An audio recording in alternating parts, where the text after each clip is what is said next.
Okay, time to clean this up. Everything we are doing here is kind of part of one piece of logic that we don't really need to see all the time. So let's make it look a little bit nicer. Ugh, so many cables. We don't need this anymore. We don't need that. We don't need that.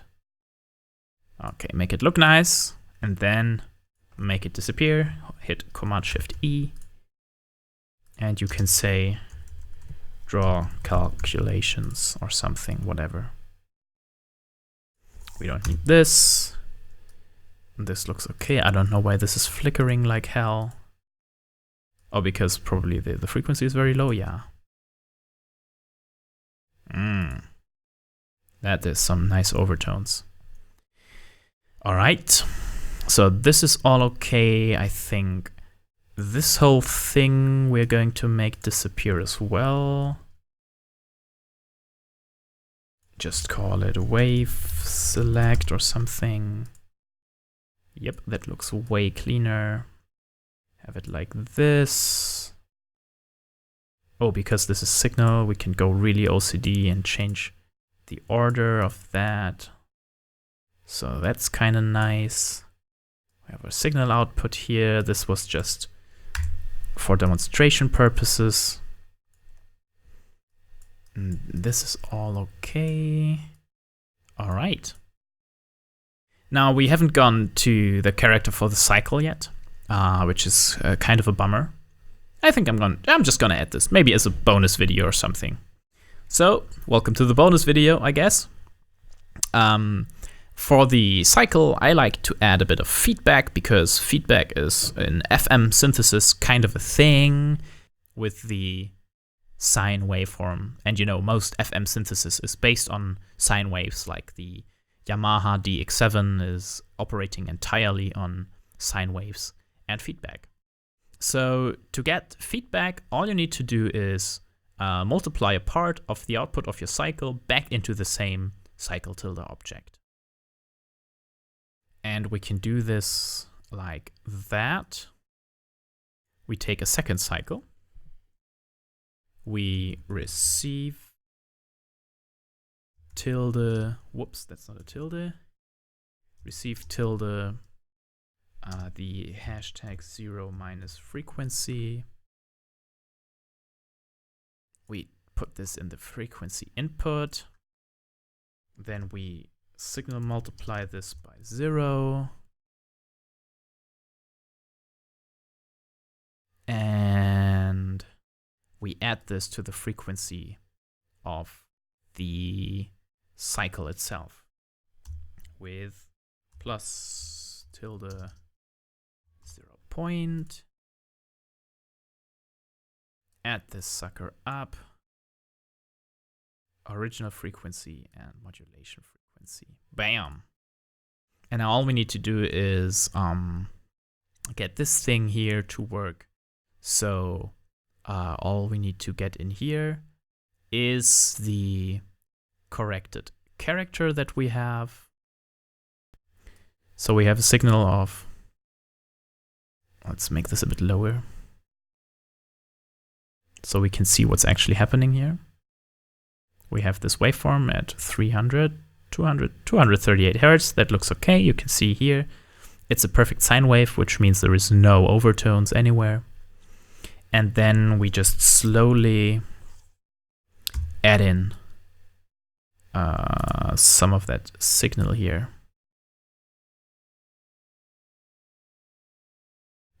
That's a bit too slow, actually. So right now nothing is happening. Does it make sense that nothing is happening?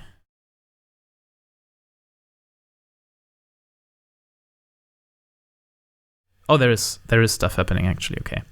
But only very, very softly.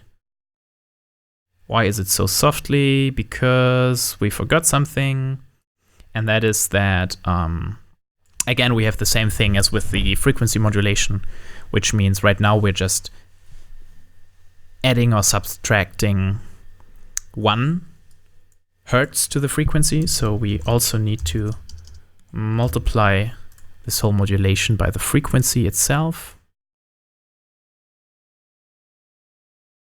Yeah, now we get some nice distortion. So you can see perfect sine wave, almost no overtones. And then when you start adding more stuff, it gets kind of crummy. And then when you add a lot of stuff, it gets really bad, but this is actually not so relevant because we only go to 0 or 1.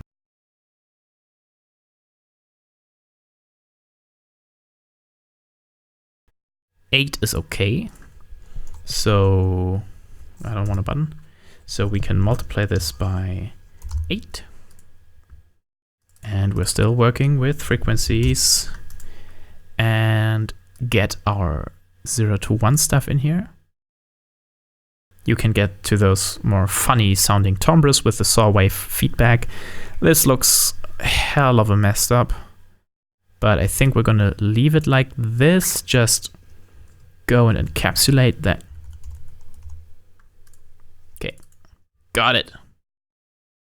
So we have this. Now make everything look a bit less horrible. All right.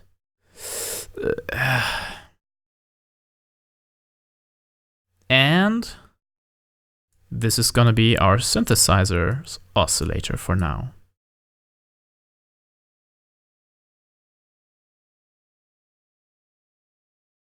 There we go. Make it all look nice and tidy because you're German, come on.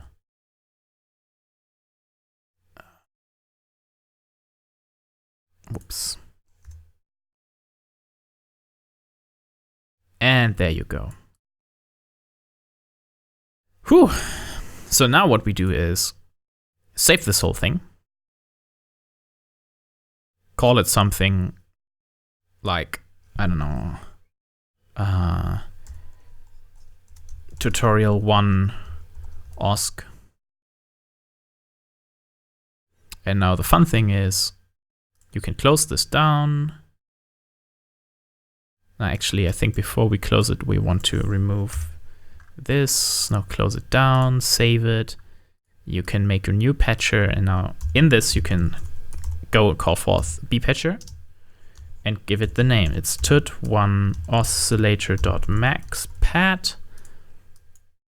Did he find it? No, he didn't find it. One thing is to make sure that you save the whole thing somewhere where it's in your search path. For me, it's usually documents, max, and then something like, let's save it just in here. It should be fine. And you can check your search path in max if you go to options, file preferences, and you can see that I have here documents max in my search path. You could edit with the plus icon here.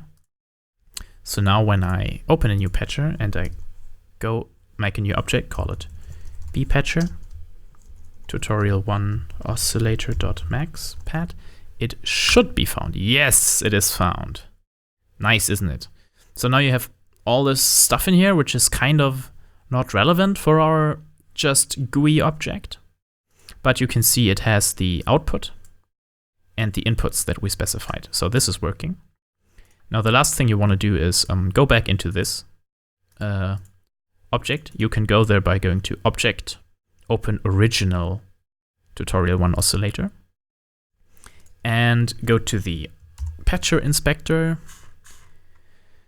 Remove all this confusing stuff and say Open in Presentation. And now everything you want to actually see in the bpatcher, you add to the presentation by hitting Command-Shift-P. And then you go to the presentation with Command-Alt-E. And you can arrange those thingies here, here, save it. And now you can see we have the presentation view instead of the patching view here. We can still select our waveforms. And we need to give it a frequency in here as a signal. And then we should be seeing something And then probably we also need to enable audio, and there you go. So it's working. It's looking rather funky, to be honest. And that is probably because the DSP state didn't do anything. Let's check this out. Draw calculations, DSP state. I think you should add a load bang here. So it, as soon as this thing finished loading, it puts out the sampling rate that we're working on. Might be the reason.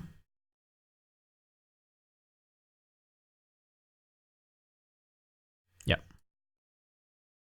This looks more like the thing we had. Yep, that's it. Nice. So our oscilloscope works, our spectroscope works, the waveforms work, and also you can do this same thing here for your character, which should be the third inlet, and then change stuff.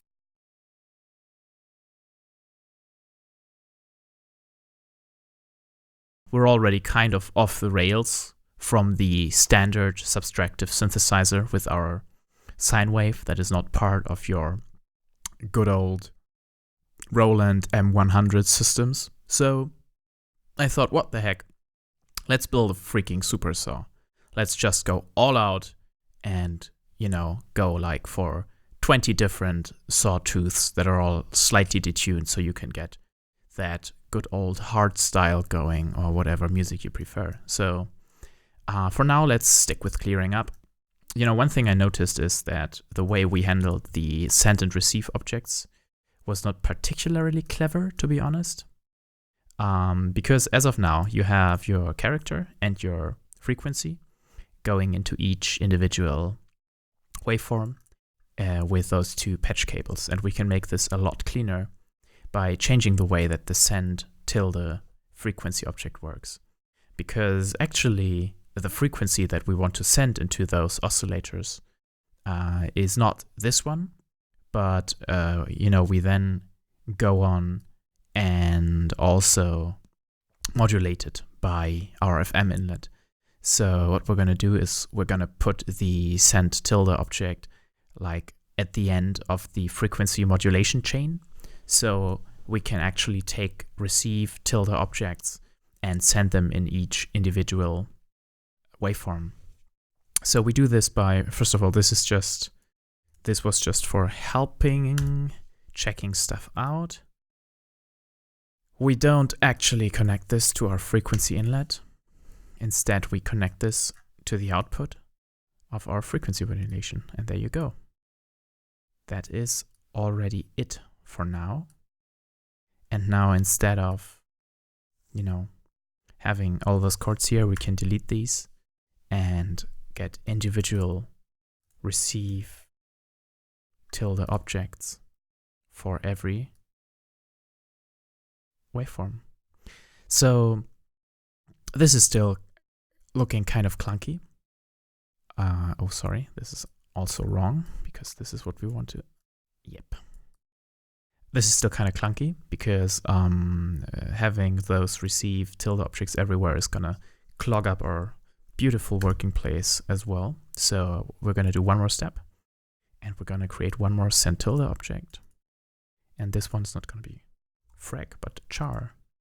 And we're actually gonna send out this, which is a character that is mathematically put into the range between 0 and 1 as another send object, and have this as well be received separately. So now, because this is still kind of clunky, what we do is we encapsulate this. And we just call it, I don't know, frequencies or something. So now you have it. That is a lot nicer.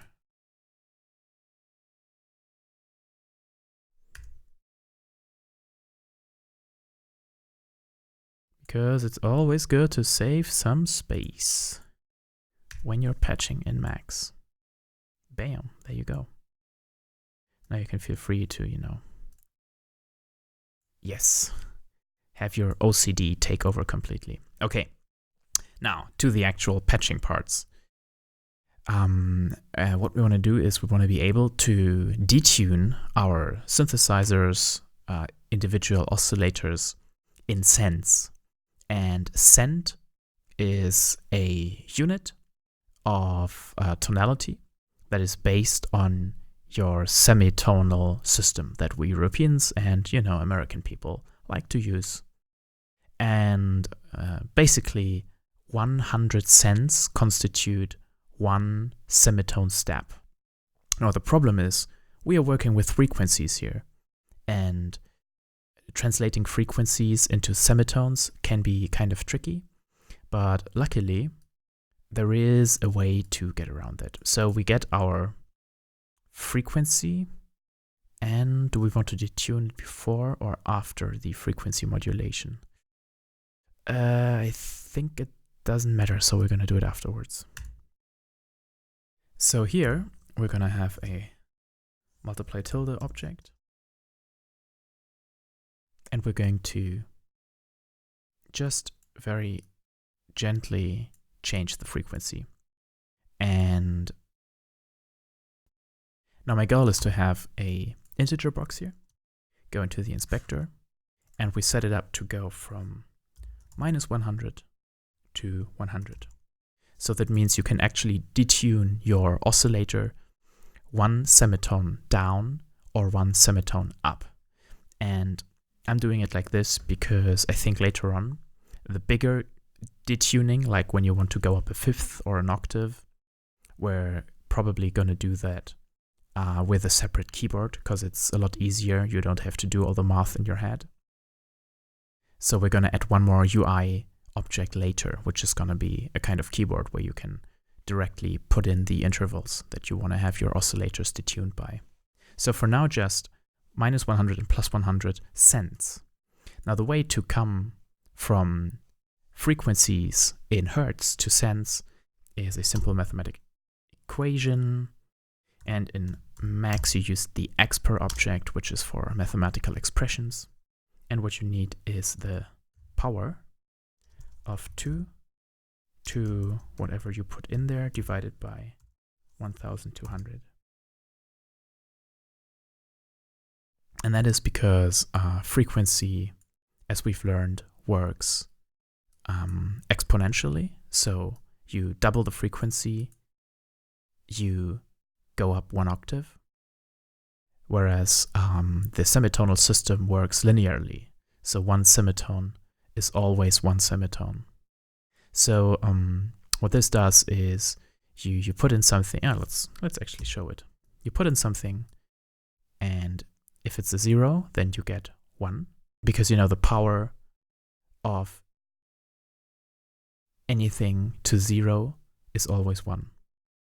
And now when you increase the number, then you see that you go slightly above 1, and if you decrease it, you're going to be slightly below 1. And that is exactly the number you need to multiply your frequency with to detune your synth in cents. Okay, we got that.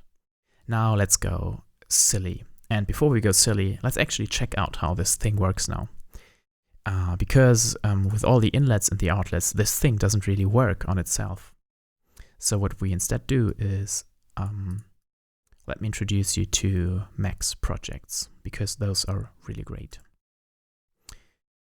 Saving something as a project means you give it a name, like modular synth. Now you have all the patches and media and files that are relevant to this project, which is going to come in handy quite a lot later on.